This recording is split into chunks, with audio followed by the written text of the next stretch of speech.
Merhaba arkadaşlar, kanalıma hoş geldiniz. Bugün yine çiçek bakımına dair güzel bir video paylaşacağım sizlerle arkadaşlar.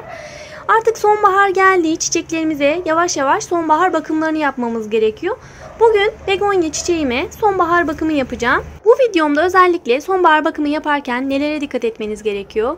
Yine bu şekilde böyle çiçeğinizin bol bol çiçek açması için, bakın sonbahar gelmesine rağmen üstü çiçeklerle dolu gördüğünüz gibi. Bu şekilde bol çiçek açması için neler yapabilirsiniz? Böyle bildiklerimi bugün sizlerle yine kısaca paylaşmak istiyorum. Bu begonya çiçeği kolay, bakımı çok kolay olan bir çiçek arkadaşlar. Herkes evinde rahatlıkla yetiştirebilir. Gördüğünüz kuruyanların hepsi çiçekler arkadaşlar. Bu kuruyan kısımlarını biraz temizleyeceğim birazdan. Çok fazla çiçek açtı gördüğünüz gibi. Bu çiçekleri böyle temizlediğimde daha güzel, daha gür çiçekler açıp yeni güzel yapraklar, filizler veriyor. Bunları özellikle sonbahar bakımında temizlemenizi tavsiye ederim. Normal zamanda da özellikle ara ara ben böyle yapraklarını temizliyorum. Sararan yapraklarını, sararan çiçeklerini temizleyip özellikle kısa böyle bakım yapıyorum ama sonbahar bakımında biraz da böyle saksı değişimi ve toprak değişimi önemli. Şimdi ben buna saksı değişimi yapmayacağım. Bu saksı bu bitki için şimdilik ideal, yeterli. Daha büyük olsaydı, çok büyümüş olsaydı saksı değişimine ihtiyaç duyacaktım ama bu aşamada saksı değişimi yapmanıza gerek yok. Bakın büyüklüğünü şöyle gösteriyorum. Bitkiye uygun bu saksı. O yüzden saksı değişimi yapmayacağım. Ama sizin bitkiniz eğer çok büyüdüyse saksı değişimi yapabilirsiniz. Ya da biraz daha büyümesini bekleyebilirsiniz. İlkbaharda özellikle saksı değişimi yapabilirsiniz arkadaşlar. O aşamada ama toprağı biraz azalmıştı. Bakın ben biraz toprak eklemesi yaptım böyle bir miktar. Zamanla çünkü toprak böyle iyice sıkıştığı için altlarda ve suladıkça biraz aşağıya gittiği için toprağı azalabiliyor. Şurada biraz toprak eklemesi yaptım. Hatta toprak eklemesi yaparken şöyle birkaç yaprağını kırdım. Bu yanlışlıkla oldu tabi. Bunları da atmıyorum kesinlikle. Bu çok kolay bir şekilde çoğalan bir bitki.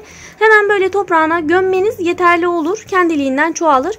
Ben zaten bu çoğalmış olduklarımı hemen kırıp diktiğim için bu şekilde çoğaldı. Bunu hatta ilkbaharda diktiğim zamanki videomda mevcut arkadaşlar. Oradan görebilirsiniz. Hepsi minicikti daha.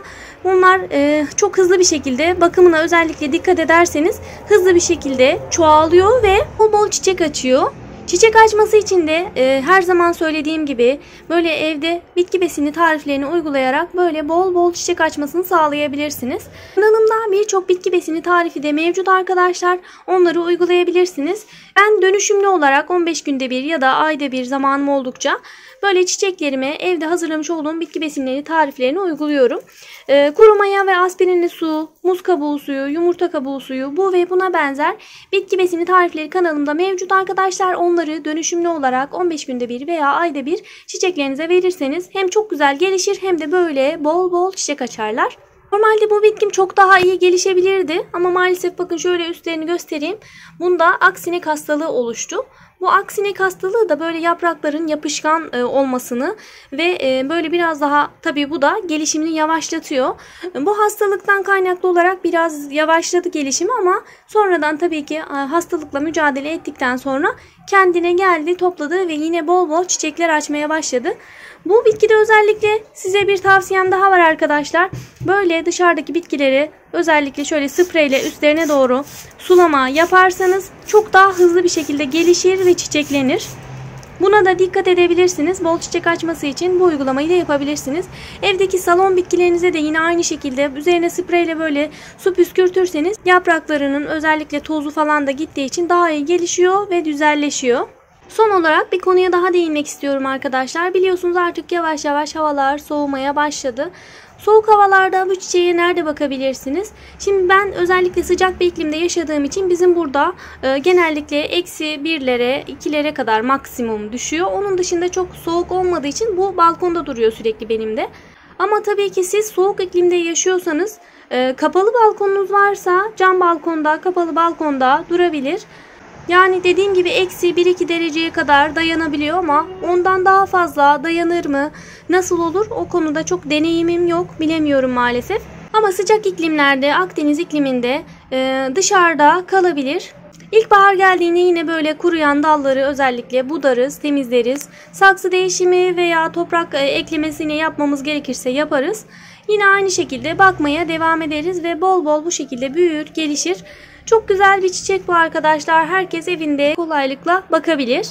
Sonbahar gelmişken böyle kısaca bilgiler vermeye çalıştım sizlere. İlkbaharda begonya çiçeğinin bakımı ve çoğaltılması ile ilgili video paylaşmıştım. Kanalımdaki videolar arasında mevcut arkadaşlar, yukarıdaki linke tıklayarak ulaşabilirsiniz. Bugünkü videonun da sonuna geldik. Değinmediğim konu varsa sorularınızı bana yorumlarda iletebilirsiniz. Elimden geldiği kadar yanıt verip sizlere faydalı olmaya çalışırım. Videonun faydalı olduğunu düşünüyorsanız beğeni yaparak videoya destek olabilirsiniz arkadaşlar. Biliyorsunuz artık Beril'in Hünerleri YouTube kanalımızda kocaman bir aile olduk. Ailemize katılıp yeni videolardan siz de haberdar olabilmek isterseniz kanalıma ücretsiz olarak abone olabilirsiniz. Çiçek ve bahçe bakımına dair başka bir videoda görüşene dek şimdilik hoşça kalın arkadaşlar.